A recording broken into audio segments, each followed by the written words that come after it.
5 বছর প্রেম করার পরে পরিবারে অবদ্ধ হয়ে যাকে বিয়ে করেছিলাম, বিয়ের 2 বছর পরে সেই মানুষটা আমাকে বলে আমি নাকি ভালো না। পরিবারের অবাধ্য যে আমি হয়েছিলাম ব্যাপারটা এরকম না, কিন্তু পরিবারে অমত হয়ে আমাকে বিয়ে করেছিল। 2 বছর বেশ ভালোই সংসার করেছিলাম, এখন আর একসাথে থাকি না। যদি বলেন আমার ভাত কাপড়ের অভাব ছিল, না, আমার ভাত কাপড় টাকা পয়সা কোনো কিছুর অভাব ছিল না, কিন্তু অভাব ছিল সম্মানের বিশ্বাসে। যেই মানুষটা আমাকে এক পলক দেখার জন্য রাস্তায় ঘন্টার পর ঘন্টা দাঁড়িয়ে থাকতো, সেই মানুষটা লাস্ট কবে আমার চেহারার দিকে তাকাইছে আমি এটা মনেই পড়ে না। অসুন্দর, আমি আনস্মার্ট, আমি সুন্দর করে কথা বলতে পারি না, আমার ড্রেসিং ভালো না, কত সমস্যা। তার যে ব্যাপারটা আমার সব থেকে বেশি কষ্ট দিত সেটা হয়েছে আমি দোষ না করে সে আমাকে দোষারোপ করতো। আর এটা যখন আমি বুঝতে পারতাম যে আমাকে আর তার ভালো লাগে না, তার সাথে আমার আর বেশি দিন থাকা হবে না, এই কষ্টে আমি দিনের পর দিন শেষ হয়ে যাচ্ছে। ওইদিকে তার কোনো খেয়ালই নেই, দিনের পর দিন আমাকে কথার আঘাত দিয়ে আমাদের সম্পর্কটা তিতা করে ফেলতেছে। একটা মেয়ে সব কিছু সহ্য করতে পারে, ভাতের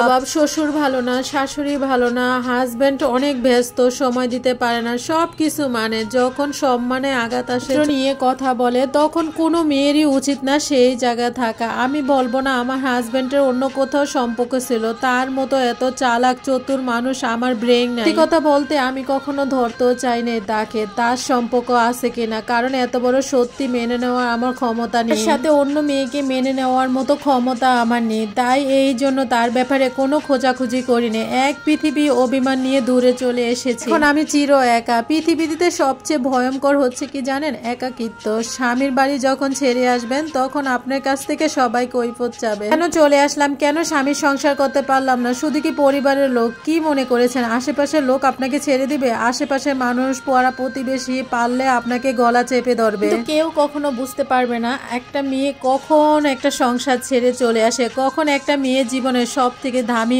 অলংকার ভালোবাসার মানুষ তার হাজবেন্ডকে তাকে ছেড়ে যায়। দেখছেন না আমি কেমন আছি, মহান আল্লাহ তাআলা যেমন রেখেছে আমি আলহামদুলিল্লাহ। কেউ আবার ভাববেন না এটা আমার জীবনের গল্প, তবে আমার মতো কোনো একটা মেয়ের জীবনে এই গল্পটা আপুর একটা জীবনের গল্প। আপনাদের কাছে কেমন লেগেছে গল্পটা? কিন্তু গল্পটা শুনে অনেক বেশি কষ্ট পেয়েছি। আসলে কখন কার জীবনে কেমন হয় আমরা কেউ গ্যারান্টি দিতে পারি না, তাই না? তারপরে আমাদের কত অহংকার, কত ইগো, এগুলা নিয়ে আমরা সব সময় থাকি। আসলে মেয়েদের জীবনটা কিন্তু অদ্ভুত, ভালো হলে তো ভালো, আর যদি ভালো না হয় তাহলে অনেক বেশি মেয়েদের জীবনটা খারাপ। যাই হোক, প্রতিদিন যেহেতু একটা বড় ভিডিও রাখি আর আমার কাছে গল্প শেয়ার করতে অনেক বেশি ভালো লাগে, আর আপনারা অনেক বেশি পছন্দ করেন আমার গল্পগুলা, তার জন্য প্রতিদিন চেষ্টা করি আমি যেহেতু একটা প্রতিদিন লং ভিডিও পেজে রাখি তার জন্য গল্পগুলো শেয়ার করি, আর আমার আপুরা ভাইয়েরা গল্পগুলো অনেক বেশি পছন্দ করে।